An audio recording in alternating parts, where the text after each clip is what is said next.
You have the Cloud Mobile. This is the Typhoon C6, and this is the quick and easy way to change your SIM chip. So we're going to go to the bottom right of the device. There's a little tiny notch. The best tool is a plastic card, a membership card, to slide right in there and pop that open. Some people can just use their fingernail, thumbnail. It just depends on you. We're going to pop that open, and then have your device off is another tip, because we got to take the battery out. So we're going to take the battery out. Now, if you've got a little bit of moisture on your finger and you're a little bit lucky, you can slide that SIM chip out like that. Maybe it'll stick to your finger a little bit. If you've got a SIM tool or a sewing needle, there's a little dot right there where you can get it started and then use the moisture off your fingerprint.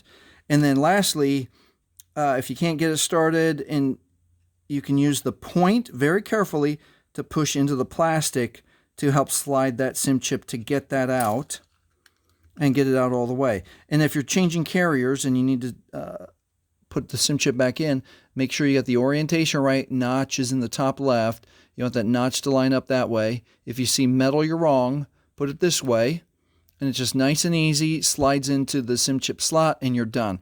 Put your battery back in, and then very importantly, line up your camera slot with your camera. Click all the way around to make sure it's closed all the way, and that is how you remove your SIM chip out of your Cloud Mobile C6. If this has helped you, please like, please subscribe. Thank you for watching.